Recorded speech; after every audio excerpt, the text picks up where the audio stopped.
Hi, good afternoon. Today, Sunday, actually 15th of December, middle of the month of December, coming to the end for the year. So, best wishes and also Merry Christmas in advance.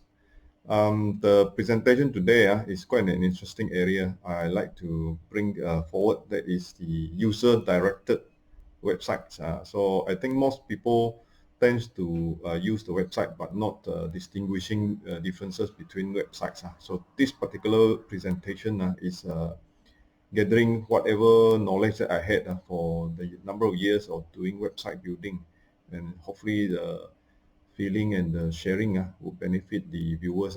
Thank you for coming into my website. I am Thomas Sim. I'm a professional estate agent doing things that is related to estate agency. Let us begin. Right. User-directed website is actually the topic that I selected for this presentation. Although it can be actually quite confusing. People probably have not heard of user-directed, but then a lot of time they use the word user-generated websites. So user-directed, users-generated, what does it mean, or how does it affect differences in the websites? Let us begin. So as I said, the definitions of user-generated versus user-directed. Before I go into the discussion, I like to say that websites are basically a landing page for individual to sort of tell the world, www, World Wide Web, who you are or which organization are you. So website is one of the main possibility that outsiders or anyone in the world who has a connection to internet get to know who you are. So a company has the corporate website, personal website, as well as organizational purpose for, say, society or association of a certain cause. So a landing page would be a very important get to know you, who you are in the process of promoting your services or your knowledge or your personality. So in the future of social marketing, a landing page, especially a website, will be indispensable means or media to get yourself known to the world. So definition a lot of time come from the fact that it has been used in certain way. So actually websites in this case is one way, as I mentioned just now, meaning to say you promote yourself to the world, to the public, to the viewer outside. But then there is another way a website can be used, which is the reverse. That means the website actually gathers all the users' information, and then as it processes, it means it is a notice board. It is not your personal notice board, but it is a notice board for everybody. So this means that the users themselves post information of the purpose to this. Purpose means if a person wants to sell something, he will post as a user, post the item onto this notice board. And then therefore you can see a lot of user generated websites like marketing websites, because individual user are actually individual sellers post their informations of their services onto the website. So this type of website is actually user generated information rather than the web company, the so-called organization that host this or put up this website, actually promoting themselves alone, or in an individual person promoting himself to the public. It is a lot of people using this particular platform to promote each and everyone's own services or goods or products onto the website. So this is user generated website. So general category of websites I would like to go in is usually like this. Let me begin. User here means user on input lah. That means public who uses this website input the information to the website. Generated here means input without selection or filter. That means you have a website and then the users just generate any information into the website. Then the word directed means it is a input with selection and categorization, which means that the input would be more specific and also more targeted at a certain types of measurement. Like certainly you have a classification or categorization in terms of how you put your information into the website. So in fact, if you think about Facebook, Facebook is in fact a user-generated type of platform where everyone put whatever things that is in the case of generating the Facebook content. However, the generated content is not so much filtered or not so much selected in individual sense. But again, Facebook is evolving into something which is going to sub-select a certain criteria or certain category of likings and also preferences, so that it can actually target the particular use of a certain information. Right. So in what I have mentioned just now, honor as in content authors put a specific or non-specific information onto the website, and then the searchers, a person who uses this website would likely go and search for those information in the sea of data generated by all the users.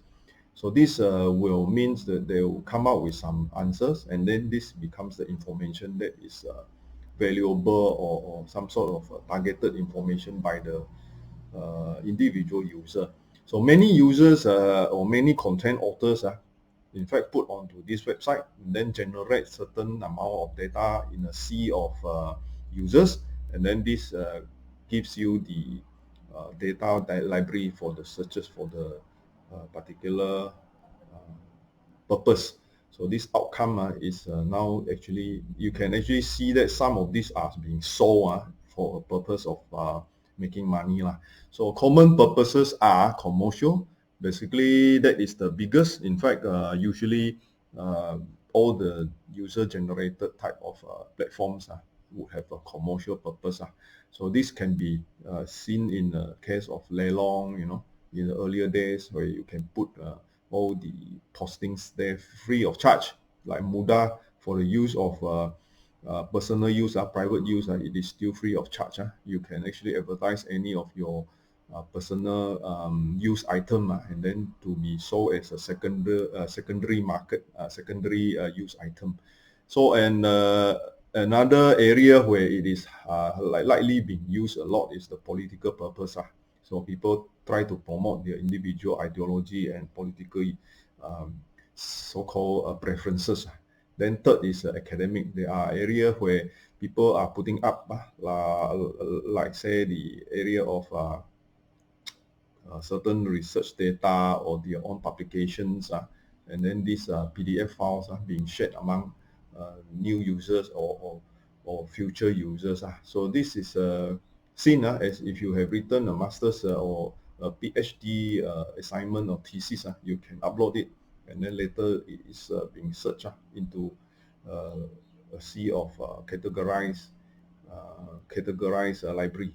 Social and club and associations are also seen in this case, where they don't filter much of their information. It's just that they put up information like a lot of pictures, a lot of their NGO work, and then people tend to get to know them by searching the website. Of course, the catch is that the owner directed one way out. That means if you have one website which is owner directed, that means you are, for example, your own blog, for example, your corporate page. So it's owner directed. That means you owns the page. So you own the page, you put up the things into the page. So you are one way, you broadcast your information to the world. Whereas user directed websites are websites where there are two ways. In fact, one is the company itself, which promotes what sort of maybe product that they have, but at the same time, they are allowing the users to post their information or even comments, or even allowing the users to use their platform to sell certain products. So this is evolving. In fact, some other e-platforms, e-commerce platforms has evolved from single persons selling something, and then later he allows his group of friends selling different items, and then at the end it becomes a two-way. That means he himself do the selling, and also other users who were his maybe buyers before, who were his customer before, and now his customers are allowed also to use the same platform to sell. So these are evolving at the time we are seeing this actually catching up in the area of e-commerce.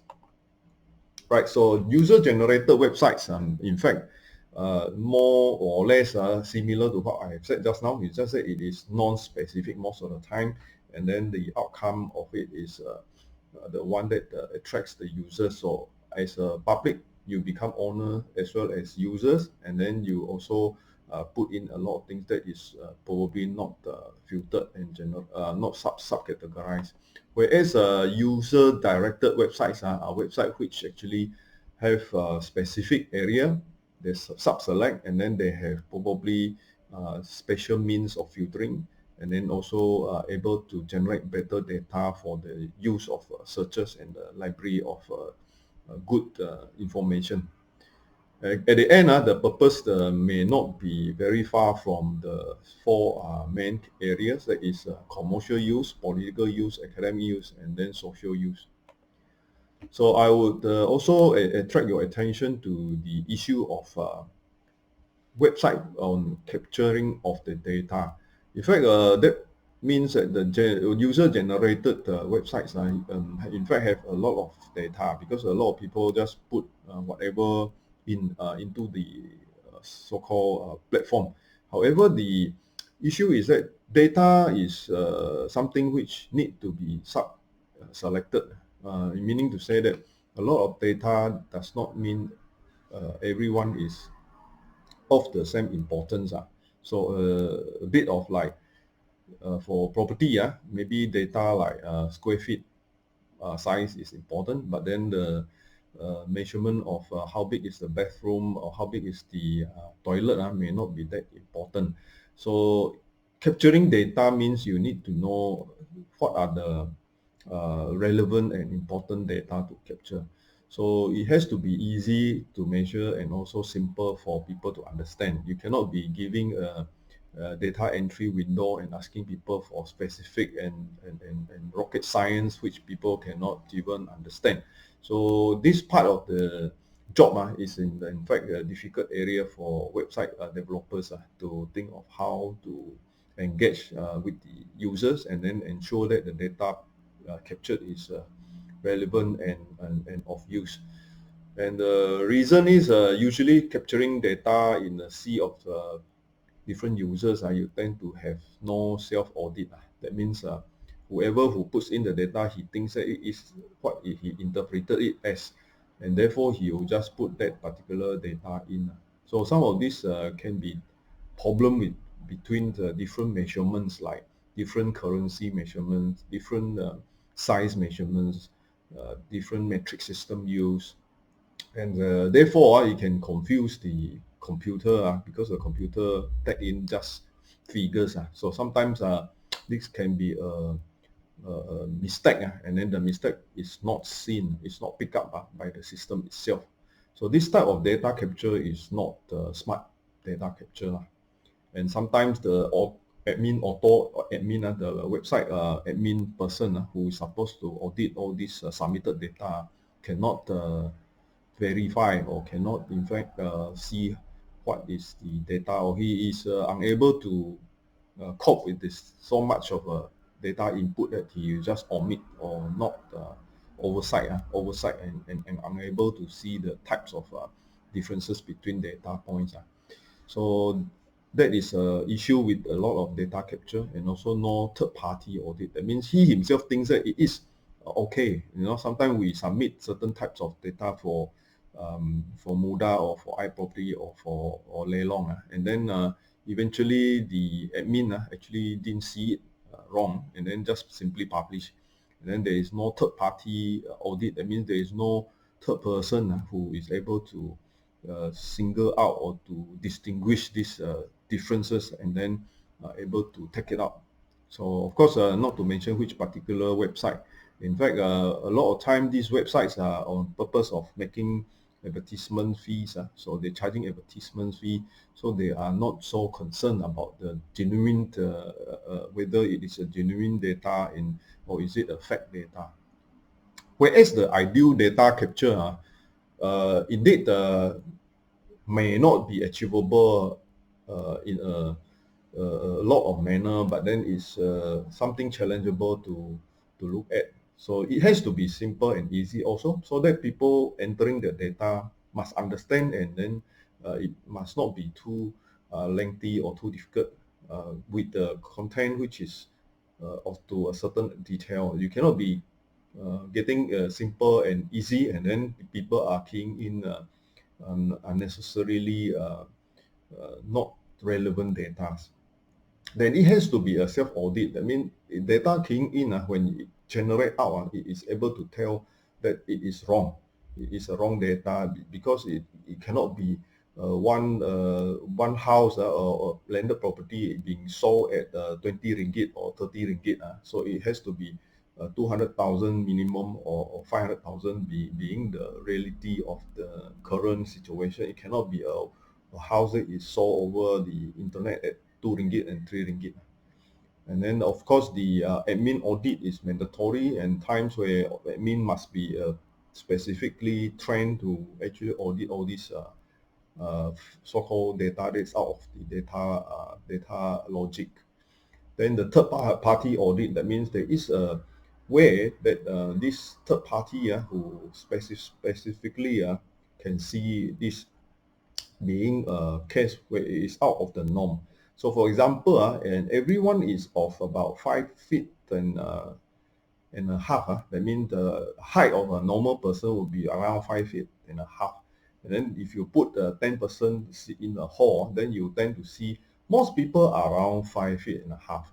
But third party audit in this case means if you put a person into the hall, it would significantly see this person is out of range. So third party audit may pick it up and straight away throw this data out of the range. So this is something which is important. In fact, very difficult to design. So it is a calculation part where the comparing of data A to data B to data C, it would immediately tell you that data D, which is odd data, which is out of range data. And that is what I'm trying to achieve in the contract2you.com. So if you can see here from this slide, I blow it out for everybody to see. You have the IPI S109.9, and then the other one is IPI S88.2. So these 2 points are actually third-party audit. That means they actually calculate out for a region of a certain point system that this is compared to left is compared to right, and then the calculator actually generated 88.2 for the right hand side, and then 109.9 for the left hand side. So if generated figure here is 1.09 or 1.2, then it will be able to tell you that this is totally out of range, because this cannot be the normal range, because the generated figure should be around 50 to 150. It cannot be 1.9 compared to 88.2. So this is a way that a third-party audit, generated third-party audit may make this listing more credible than the other types of way of listing. So you can see in a lot of posting, people can just put 1 ringgit, be totally out of range. And this is important to actually let the users see that, well, I am looking at something which is credible. I'm looking at something which is not fact. So a lot of time in a third party viewpoint, of course, third party here means the user viewpoint, and they want to see a website which is credible and also not wasting their time. But from the first party viewpoint, a person who puts the listing, he wants his listing to be shown nice. He wants his listing to be of good, maybe a good buy for the reason that he want to close his deal. And then for the second party, who is the website promoting agent, or so-called in this case the web portal, the web advertising agent. To the agent, he only needs his collection of advertising fee. He is not so concerned about the third party here, because the third party is not paying anything to him. But the general public, who are the third party, want to see a value-added website where they can see a more clearer picture of what this property stands out among the other properties advertised. So in this case, a person who wants to see a good property would want to compare property on the left to a property on the right. So in this case, this particular way of building in a formula to calculate out a certain number tends to be able to keep a check as a third-party audit for the website to generate user-generated data, which is important for the users. Right, so in this case, the comparative index and the normal compared, that means if you compare these two properties, you will compare it this way: 423,000 versus 536,000, 865 square feet versus 1,010 square feet, floor level 2 versus level 11, car park is 1 versus 2. So you can have so many factors that may change in this scenario. And it can be, somebody who put a car park number as, instead of 1, they put 2. But in the case of here, if you put 1 and 2, they definitely affect your calculation at the end. So it will be actually, for a good listing, it has to have all the good points to be able to give a good listing number, index number. So a number which is price divided by the combination of benefit that the property generates. Whereas if you were to normally compare them, then it will be individual compare. Okay, I have a bigger size. Yes, I have a higher floor. Yes, I have 2 car parks. Of course, I'm more expensive. But would you be buying at a higher price if you are buying at this more benefit? In fact, you are getting a better benefit, because 88.2 versus 109.9, your 88 ringgit buys the same benefit as 109.9 in the case of the 423. So in this way, a user-generated website actually doesn't perform as good as a user-directed website. So in this user-directed website, it has the third party audit where it calculates out certain types of index comparison between 2 different listings. And therefore, you know that it is genuinely better to look at maybe the bigger size unit, because the benefits per unit is better than the smaller size unit. Right, rubbish in, rubbish out. This is a important so-called point for the data developers. So if you put data in, rubbish, and then whatever you take out would be also rubbish. So it's a challenge for most of the data capture, and generally it is a problem between how much you want to capture. Data capture is a difficult area, because the more you capture, it seems to be better off than you are capturing less. But what is optimal level is what is enough. You want to capture something which is a waste of time for most people. People would not want to, in fact, they don't want to input this data for you. If you want to capture just too brief and too general, then the data may not be useful at all. So enough for the standpoint of owner or user? It is enough for the user, or is it enough for the owner? So as the owner of the website, you are looking at publishing out to the public. So maybe you want to give a certain amount of information, not everything, to the public. But then for the user, would this be enough or not? So where is the standpoint for users? Where is the standpoint for owners? So these are reasons that sometimes some websites actually doesn't attract users because it doesn't have the data or the information that is required by the user. So you can actually feel this very significantly in the fact that when you source for certain information in an IT company website, you probably cannot get most of the information because the information there is in fact very general. Reason is the IT companies are selling their product not directly to the users and the buyers. They sell through their agents.